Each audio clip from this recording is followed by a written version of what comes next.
네, 그러면 1단원 물질의 변화 뒷단원 13번부터 다음 장 4쪽까지 문제 풀어보도록 하겠습니다. 문제 다들 풀고 오셨죠? 풀고 보시는 거죠.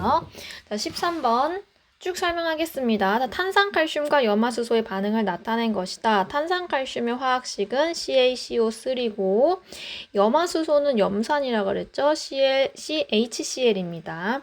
자, 얘네들을 반응시키면 염화칼슘인 CaCl2가 생기고요. 그 다음에 물이 H2O가 생기고 이산화탄소 CO2가 방출되게 됩니다.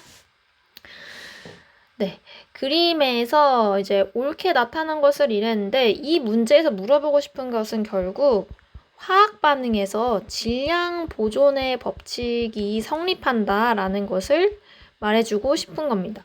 이산화탄소 기체가 실제로 이 반응을 할 때 이렇게 이 탄산칼슘에다가 염산을 넣으면 이산화탄소 기체가 나오는데 만약 뚜껑이 열려 있으면 이산화탄소 기체가 날아가면서 실제로 측정된 값이 질량을 측정을 하게 되면 이게 감소할 수가 있어요. 저울로 질량을 측정하면 이 탄산칼슘과 염화수소를 각각 질량을 측정한 것과 다르게 총 반응을 시켰더니 총 질량이 감소할 수가 있어요. 왜냐하면 CO2가 기체니까 날아갈 수가 있죠.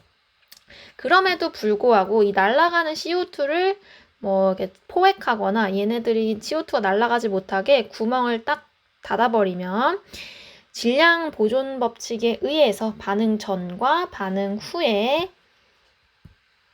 화학 물질들의 질량은 항상 같아야 되죠. 보존이 돼야 됩니다. 따라서 질량 보존 법칙이 올바르게 표현된 답을 고르시면 되겠죠. 그래서 답은 일단 탄산칼슘과 염화수소가 반응 전 물질이고 반응 전 물질과 반응 후 물질이 모두 같아야지 질량 보존이 성립하는 거니까 답은 5번이 되겠습니다.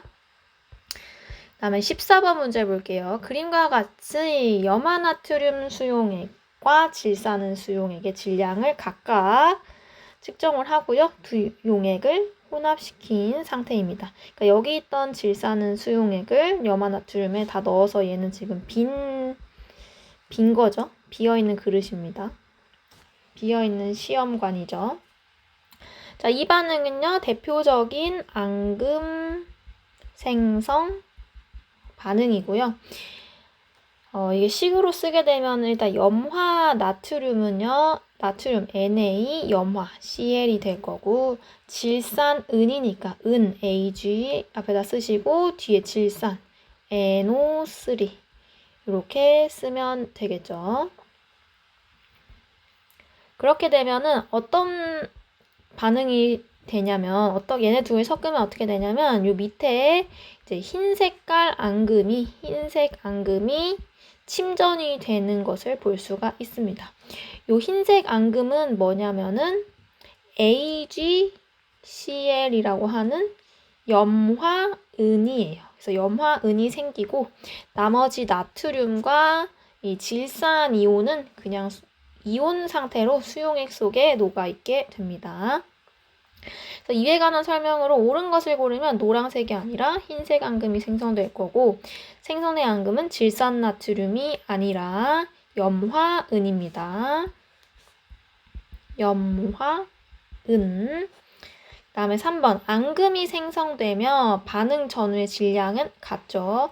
앙금 생성 반응이라서 여기 3, 4번 둘 다 맞는데 질량 보존이 성립해야 되죠. 모든 화학 반응은 반응 전후에 질량이 유지되어야 하기 때문에 3번이 맞는 설명입니다. 그리고 기체가 아니라요. 앙금은 고체입니다. 그래서 땡 감소가 아니라 증가가 아니라 보존돼야 되죠. 같다. 반응 전후 질량이 같아야 된다. 이렇게 해야 맞습니다.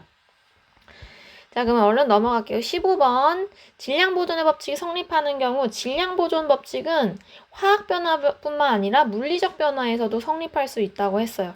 자, 일단 연소시키는 것은 화학 변화니까 질량 보존의 법칙이 맞고 니은 소금물을 만드는 것도 물에다가 소금을 더하는 거죠. 그럼 물이 소금을 넣은 만큼 질량이 증가할 거니까 얘도 마찬가지로 질량 보존의 법칙 성립할 거고, 도가니에 구리를 넣고 가열하게 되면 이제 이런 그릇이 도가니인데 거기에 구리를 넣고 가열을 하면 공기 중에 이제 산소가 결합하면서 산화구리가 생성이 됩니다.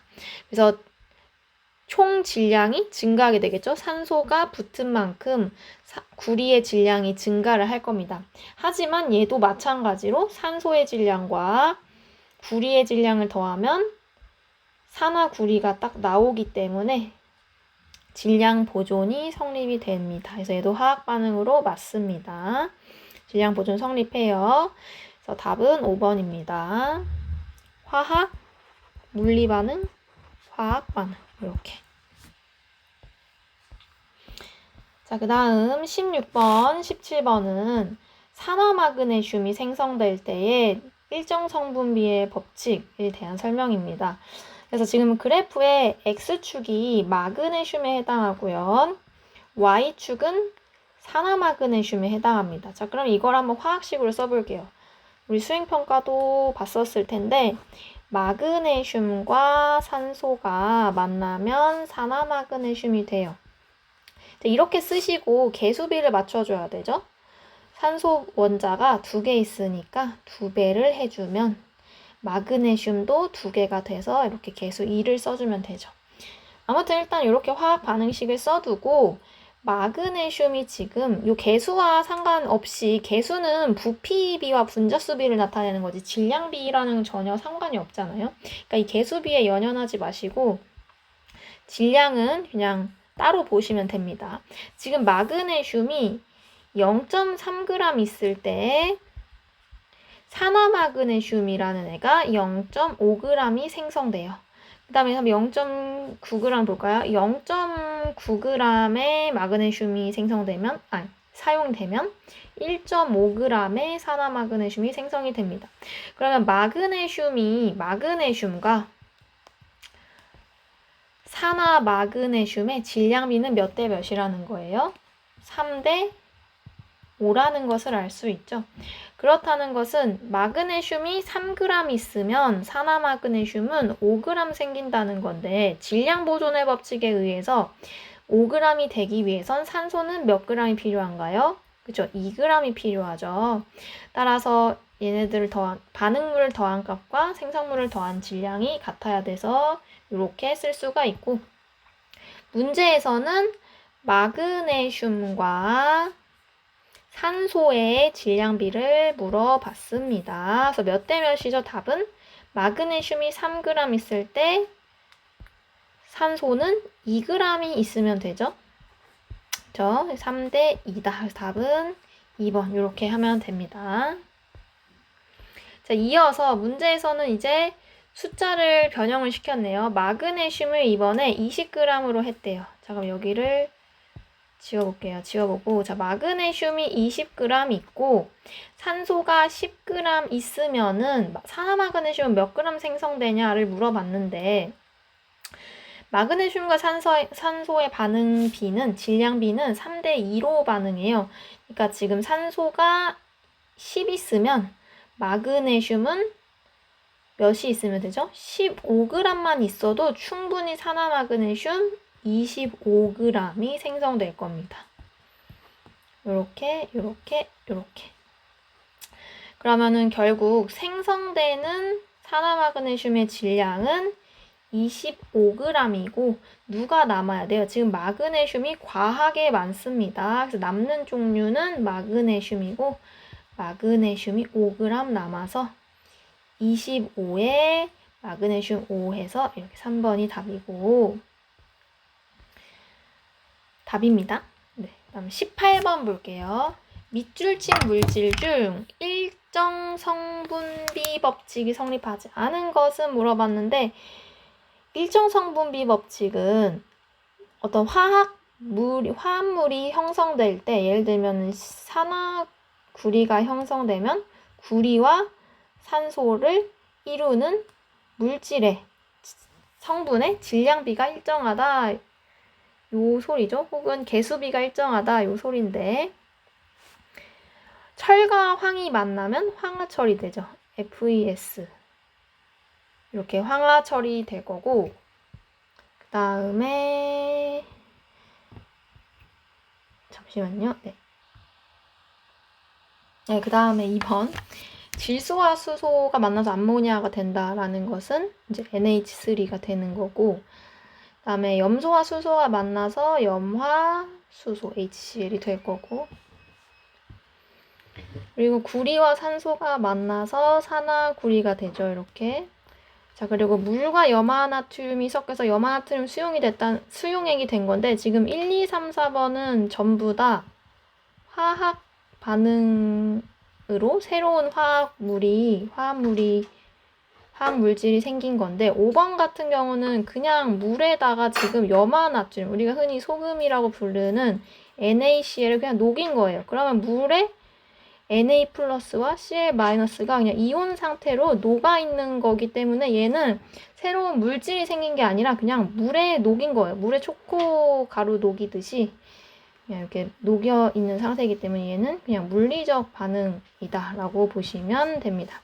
그래서 화학 반응이 아니기 때문에 5번은 뭐 이건 일정 성분비랄 게 없죠. 그냥 내가 염화나트륨 많이 넣고 싶으면 많이 넣는 거니까 따로 질량의 비율이 정해져 있는 것이 아니기 때문에 틀립니다. 다음 나머지 세 문제 이어서 해볼게요. 19번 보시면 자, 얘는 이제 수증기가 생성되는 과정이에요. 그래서 이것에 대해서 옳은 것을 골라라 이랬는데 이거 화학식을 쓰게 되면은 수소기체, 지금 얘가 수소기체죠. H2잖아요. 그리고 얘는 산소가 2개 있는 O2고 얘들이 만나서 H2O가 됩니다. 큰 게 산소죠. 이렇게 H2O 물 분자가 몇 개? 하나, 2개 있고 산소 분자는 하나 있는데 1은 생략하고 그 다음에 수소 분자도 지금 2개 있으니까 이렇게 개수비까지 맞춰주면 이제 완벽한 화학 반응식이 되는 거죠. 그래서 이거를 보고 하게 되면 아마 여기서 물어보고 싶은 거는 이제 개수비가 의미하는 것이 부피비와 분자수비다라는 것을 물어보고 싶은 문제 같아요, 왠지. 그래서 1번 보면은 반응 전후 원자의 종류와 개수는 항상 같죠. 원자는 반응 전후에 사라질 수가 없어요. 그리고 종류가 바뀔 수도 없다. 다음 니은 반응 전후 분자의 종류와 개수는 다르죠. 반응 전에는 수소랑 산소 분자가 있었는데 반응 후에는 물 분자만 있잖아요. 그리고 개수도 다르기 때문에 얘는 아예 틀리고요. 3번 수소와 산소는 2대1의 질량비가 아니라 뭐예요? 박스가 해당하는 이 박스가 의미하는 것은 부피잖아요. 부피. 그래서 질량비가 아니라 부피비라고 해야 됩니다. 문제에서 질량은 주어지지가 않았으니까 알 수가 없고 다음 4번 수소 분자 2개가 반응하면 수증기 분자 몇 개가 생성돼요? 하나가 아니라 2개죠. 그 다음에 5번 자, 수소기체 20ml와 산소기체 10ml가 반응하면 수증기 30이 아니라 그죠? 부피비니까 밀리리터는 부피를 의미하는 거니까 부피비가 지금 2대 1대2라서 수증기가 20ml가 생성돼야 되죠. 그래서 얘는 틀리다. 그래서 옳은 것은 1번. 이거 20번 문제 풀어보게 되면 XY가 반응해서 Z가 생성될 때 반응 전후 부피의 관계를 나타낸 것이다. 이것도 뭐 부피비를 물어보는 문제네요. 자, 그럼 일단 볼게요. X랑 Y가 반응했을 때는 Z가 20ml 생성되고 Y가 20이 남아. 그럼 Y는 실제로 몇만 있으면 된다는 거예요. Y는 실제로 10밖에 안 쓰였다는 거야. 그렇다는 것은 X, Y가 더해져서 Z가 생성될 때 얘네들의 반응 부피비는 3대 1대 2다라는 걸 알 수가 있죠. 그럼 2번, 3번도 자연스럽게 해결이 됩니다. 2번에서 지금 Y가 15ml 있으면 X는 30ml만 있으면 되죠. 그러면은 이제 총 생성되는 기체의 부피는 30이니까 3대 1대 2니까 45ml 있으면 되고 Z는 얘의 2배인 30ml가 생성이 되니까 맞죠. 그래서 남는 것은 기억에 들어갈 말로 옳은 것은 X가 5ml 남는다 요거고 3번은 지금 X가 70, Y가 20 있어요. 근데 X가 10만큼 남았대. 그럼 X는 실제로 60만 쓰인 거고 Y는 20이 쓰이면 딱 3대1 맞죠? 그럼 니은은 3대1대 2여야 되니까 니은은 Z는 40ml가 생성이 될 겁니다. 그래서 답은 2번이 되고요. 안 지워졌네, 답이. 자, 21번. 화학 반응이 일어나는 동안 에너지 출입이 다른 것은. 그래서 에너지는 들어오는 것과 나가는 것이 있는데, 들어오면은 이제 흡열 반응이고, 나가면은 발열 반응이다. 이랬습니다. 그래서 연소는 대표적인 주변을 뜨겁게 하니까 발열 반응. 그 다음에 철과 산소도 이제 그 손난로 만들 때 쓰잖아요. 그래서 얘도 발열 반응. 아연과 염산의 반응도 이제 발열 반응. 얘도 온도가 올라갑니다. 그 다음에 4번 산화칼슘과 물의 반응 이것도 이제 발열 반응이고요. 온도가 올라가요. 예, 근데 이 염화암모늄과 수산화바륨은 이제 대표적으로 온도를 떨어뜨릴 때 온도가 주변 온도 열을 흡수해서 주변 온도가 낮아지는 흡열 반응이죠. 그래서 이것은 교과서에 그대로 나와 있습니다. 그래서 답은 이제 5번 보면 되고. 자, 마지막 서술형 문제는 간단하게 할게요. 서술 간단하게 키워드 위주로 하겠습니다. 자, 그림은 메테인의 연소 반응이 나타난 것이다. 질량 보존이 성립하는 까닭은 무엇입니까? 질량이 보존되는 이유는 일단 반응 전과 반응 후에 원자의 개수가 변하지 않고 원자의 종류도 변하지 않죠. 네, 그렇기 때문에 질량 보존 법칙이 성립합니다. 그래서 반응 전과 여러분이 쓰세요. 반응 전과 반응 후에 뭐가 변하잖아요. 그러니까 메테인이 CH4잖아요. CH4, CH4. 그다음에 산소는 O2가 이렇게 있는 거잖아요. 근데 얘네들이 H가 4개고 C가 하나고 O가 4개야. 반응 후에도 O는 여전히 4개, H는 여전히 4개, C는 여전히 1개입니다. 그러니까 애초에 원자의 배열, 즉 분자가 바뀌면서 원자의 배열이 바뀌었을 뿐 원자의 종류와 개수는 변하지 않았어요. 네, 그렇기 때문에 이 각각의 원자들의 질량이 변할래야 변할 수가 없죠. 그래서 반응 전후 이 원자의 개수와 종류가 변하지 않기 때문이었죠.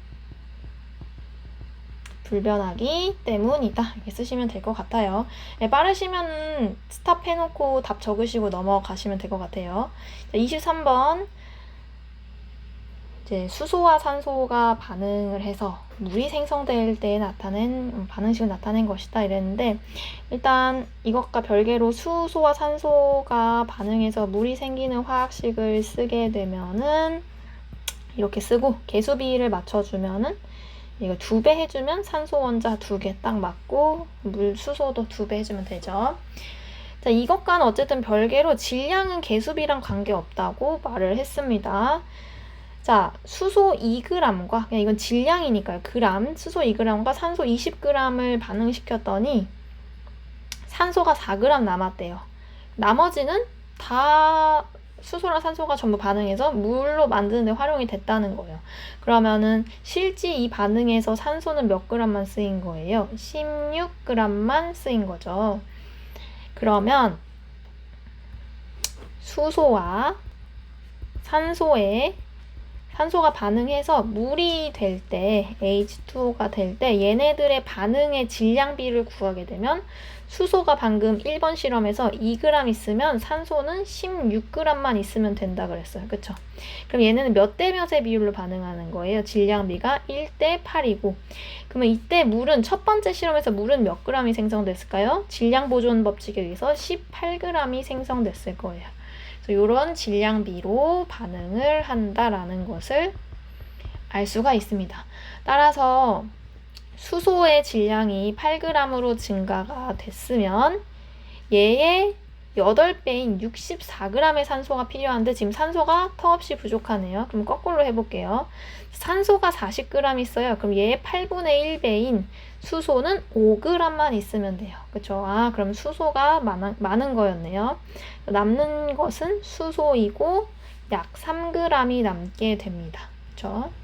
이 과정은 이걸 활용하시면 되겠죠. 질량비가 1대 8이기 때문에 산소가 40g 있을 때 수소는 5g만 있으면 되는데 수소가 8g이 있다 보니 3g이 남는다. 이렇게 쓰시면 되겠죠. 넘어가서 마지막 문제입니다. 수소와 염소가 반응해서 H2와 Cl2가 반응해서 EHCl인 염화수소가 생성되는 반응을 박스로 나타냈네요. 이 박스가 의미하는 건 분자수이자 부피비라고 보시면 되죠. 자, 수소 15ml와 염소 20ml를 반응시키면 어떤 일이 일어나냐라 그랬는데 이 박스가 의미하는 게 부피비라고 그랬어요. 부피비이자 개수비이자 분자수비잖아요. 그럼 얘는 지금 1대 1대 2의 비율로 반응하는 겁니다. 그래서 수소가 15ml 있으면 염소도 마찬가지로 15ml만 있으면 되고 그 결과 염화수소는 30ml가 생성이 되겠죠. 따라서 문제에서 반응하지 않고 남은 기체를 써라. 그쵸? 남은 기체를 쓰게 되면 염소가, 그쵸? 염소 Cl2인데 얘가 얼만큼 남아요?